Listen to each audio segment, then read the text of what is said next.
Buenos días, buenas tardes, buenas noches. La idea de este videíto es justamente poder hacer una puesta en común y de cerrar algunas cuestiones que han quedado plasmadas en la puesta en común que hemos venido realizando, ¿sí?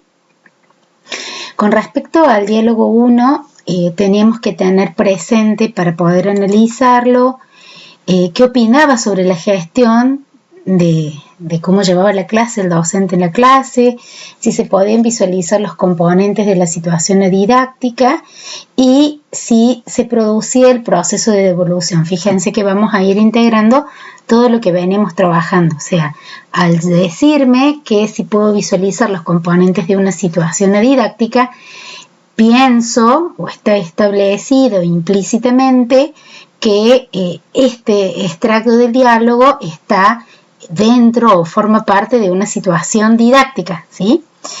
Bueno, quiero aclarar algo antes de arrancar con el análisis en sí. Este es un pedacito, un extracto de una clase que no sabemos si es real o no.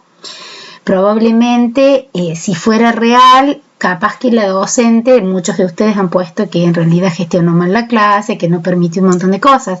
Probablemente fue solamente en esta parte, lo que no significa que todo el resto de la clase haya trabajado de una mejor manera, ¿sí? Pero bueno, siempre lo tomamos con pinzas. Está esto porque decimos es un extracto y no sabemos si es real o no. Bien, fíjense que el problema matemático al que se presenta el alumno, fíjense que es lo primero que nosotros arrancamos para poder tener claro a qué apunta la situación. ¿Cuál es? ¿Cuál es el problema matemático al que se enfrenta el alumno? El problema es anotar el puntaje de haber tirado la cantidad de pelotitas en donde sea, ¿sí? Como dice acá, de bollitos de papel en cestos. O sea, el problema matemático del alumno es ese.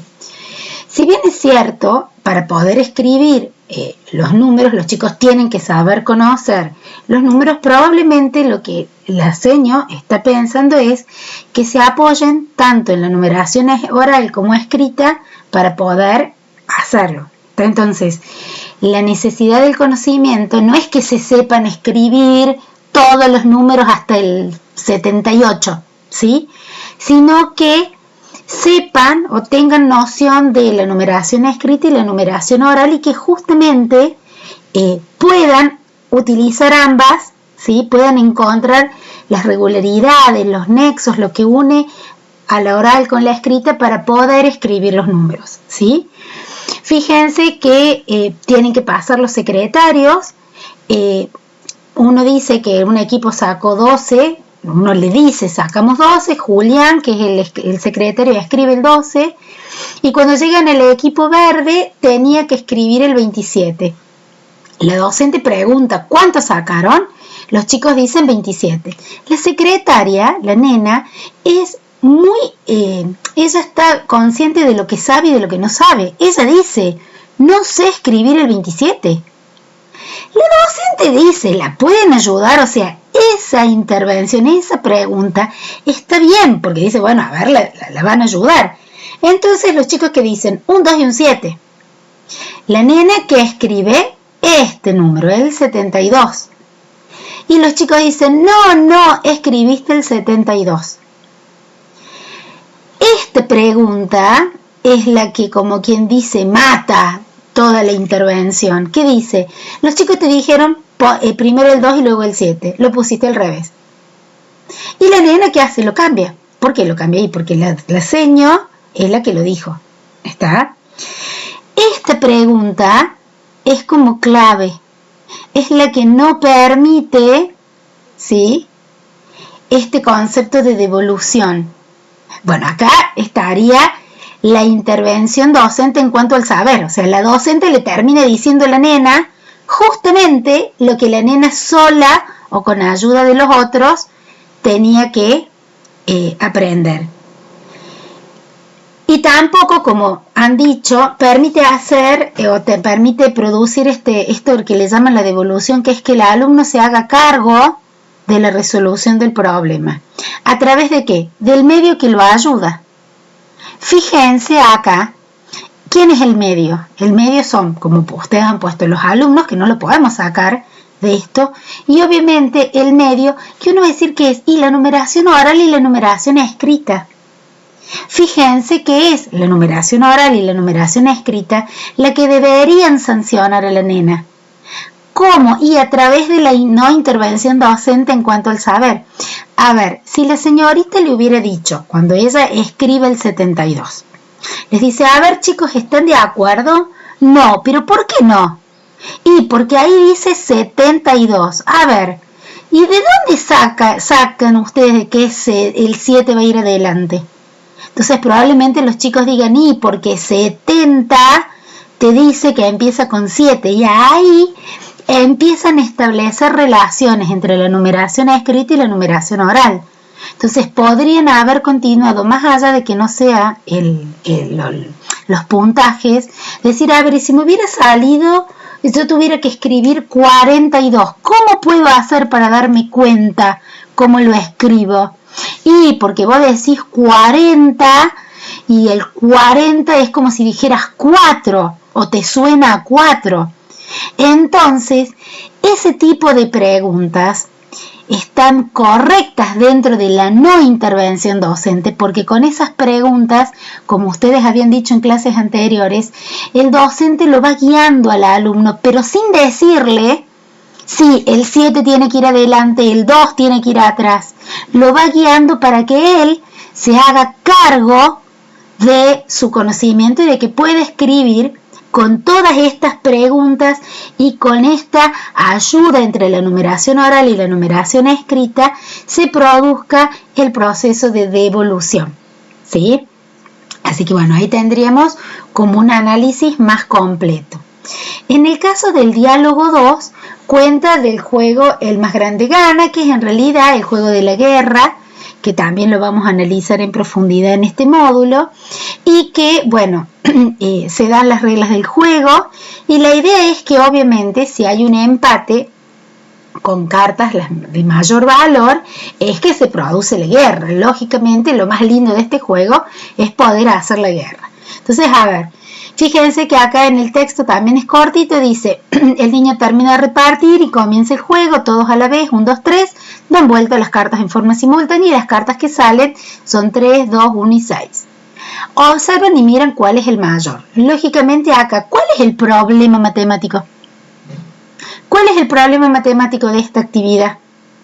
El problema matemático es poder comparar números, ¿sí?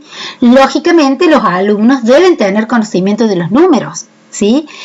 Fíjense que en este caso acá habla de cartas españolas, así que las cartas con las que van a jugar los chicos tienen tanto números como simbolitos. Entonces, el medio, además de sus compañeros, o sea, las cartas, le van a dar a los chicos, le van a permitir dar mucha información. Porque algunos se podrán fijar en el numerito si tienen en su cabeza lo que son los números del 1 al 10 ordenados y vas a ver que el que está más lejos del 1 es el más grande, o algunos a medida que vayan diciendo 1, 2, 3, 4 recitando, van a pensar que es más grande el que digo después. O sea, por ahí todas esas cosas los chicos necesitan saberlas para poder ordenar los números, pero ese es el problema. Algo del orden van a tener que tener en cuenta. Y aquel que no tenga esto y podrá ver que si en la carta hay más dibujitos que en una que hay menos dibujitos y la que tienes más es más grande. O sea, tenemos como una gran variedad. No necesariamente necesitan saber los números, ¿sí? Los símbolos numéricos para jugar a esto. Entonces, bueno, juegan a las cartas. Acá sale, por ejemplo, el 3, el 1 y el 6. Y lo más lindo, ¡guerra! Deben haber gritado. Dicen los que sacaron 6, desempatan siguiendo las reglas del juego que la seño ya explicó. Y vuelven a jugar y aparecen las cartas 1, 1, 3 y 6. Y los chicos dicen guerra. ¿Por qué? Porque obviamente hubo un empate. Pasa la docente mirando la situación, decide intervenir, lo cual no está mal. Dice, ¿hay un número mayor? Sí, el 6. Entonces no hay guerra porque el 6 es mayor que todos. No importa aquí si dos chicos se sacaron el mismo número porque hay otro que es mayor. Fíjense que hasta acá, donde dice hay un número mayor, probablemente no hay muchas intervenciones antes del docente, pero no es una mala idea preguntar si hay un número mayor. Entonces, por ejemplo, cuando la nena dice sí el 6, hubiera preguntado, ¿y por qué hacen guerra? ¿Qué dicen las reglas del juego? A ver, fíjense que con una sola pregunta o dos podemos volver al trabajo con las reglas y también por ahí poder preguntar, ¿y cómo saben que es mayor? Es necesario, a ver, fíjense que en vez de intervenir diciendo justamente lo que tiene que estar referido el saber, uno empieza a tirar preguntas para que los chicos revisen, revean, ¿sí?, ese procedimiento que han hecho. Y de última, ¿sí?, probablemente si justo por ahí pasó por el lado del grupo y no vio esto, por ahí poderlo decir, mire, ¿puede ser que en un grupo que hayan sacado 1, 1, 3 y 6 hayan hecho guerra? Volvemos a las reglas. A ver, ya que estamos, ¿cómo se dan cuenta que una carta es mayor que otra? ¿En qué se fijan? ¿En dónde me tengo que fijar yo que es mayor que otras? Fíjense que con 2 o 3 preguntas que lo único que hacen es cuestionar al alumno sobre su hacer, les estamos dando pistas para que descubran el saber que se pone en juego, ¿sí? Entonces fíjense que acá esta pregunta hace que no pueda haber una devolución en torno, no a toda la clase, sino en torno a esta partida. Probablemente después la seño hizo un montón de buenas preguntas, ¿sí? Esto de analizar los diálogos, como ya les dije en clases anteriores, no tiene que ver con mostrar en el dedito acusado, con el dedito acusador diciendo, ¡ay, miren qué mal que pregunta! Sino para que ustedes también vayan analizando qué tipos de preguntas son buenas y qué tipo de preguntas no. Es muy difícil aprender a preguntar. O sea, es muy fácil acá, tranquilos cada uno en su casa o donde sea, en el trabajo, leyendo y decir, ay, mira qué mal que preguntó. Pero cuando nosotros nos pongamos en la piel del docente, probablemente varias veces hagamos este tipo de preguntas, ¿sí? Entonces lo ideal es ir fijándose cuáles no son buenas preguntas para a tener en cuenta a la hora de llevar a cabo una situación didáctica. El tipo de intervención que hace el docente, la gestión de la clase que hace el docente, es lo que determina el éxito o el fracaso de esa clase, si el alumno aprenda o no. Al otro día uno puede por ahí arreglar si se dio cuenta que preguntó mal, si no los dejó pensar, si no les dio el tiempo. Pero mientras tanto es importante ir haciendo una lista de buenas preguntas. Yo siempre les recomiendo que vuelvan a leer el segundo registro que vimos en las primeras clases para que vean cuál es el tipo de preguntas, que las subrayen, cuál es el tipo de preguntas que la docente hace cuando tienen que jugar al juego de la caja, se acuerdan de meter los lápices.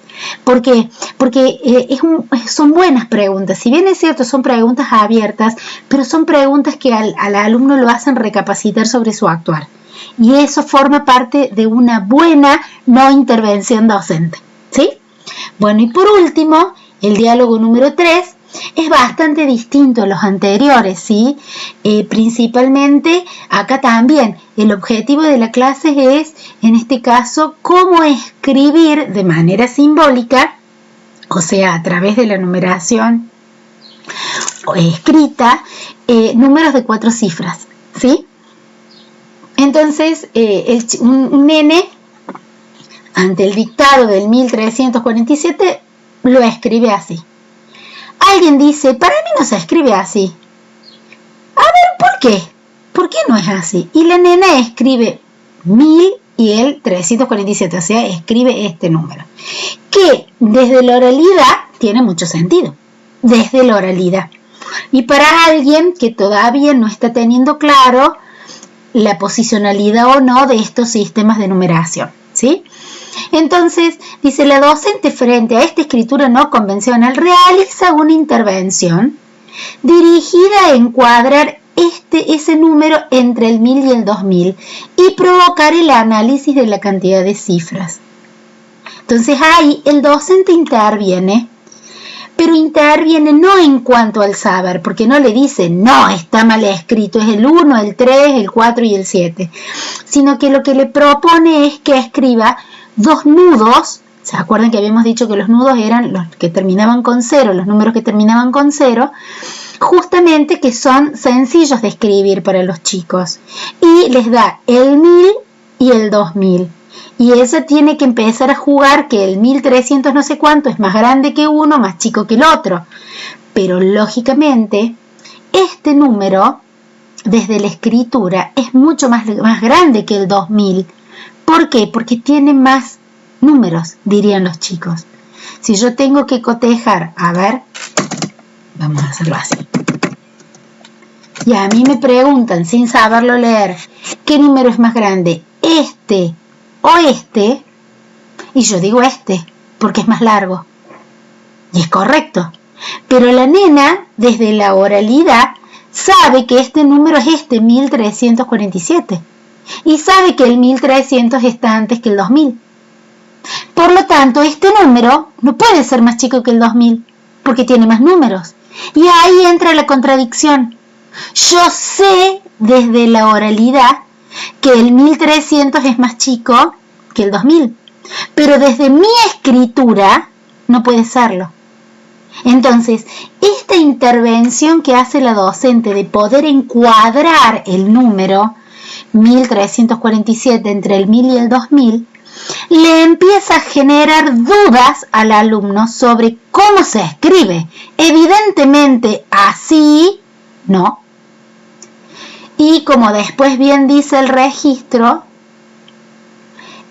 esto no se resuelve de un día para el otro y seguramente llevará un tiempo entender que cuando a mí me dicen 1347 o un 1347, al decirme un 1000 o 1000, yo debo pensar que el número tiene que tener 4 cifras, ya que los miles tienen 4 cifras o se escriben con 4 números, como dicen los chicos. Pero esa intervención permite la devolución del alumno. El alumno, la nena en este caso, Micaela, se da cuenta que no puede haber el 1347, no se puede escribir así. ¿Cómo se va a escribir? Y bueno, es algo que van a tener que seguir trabajando.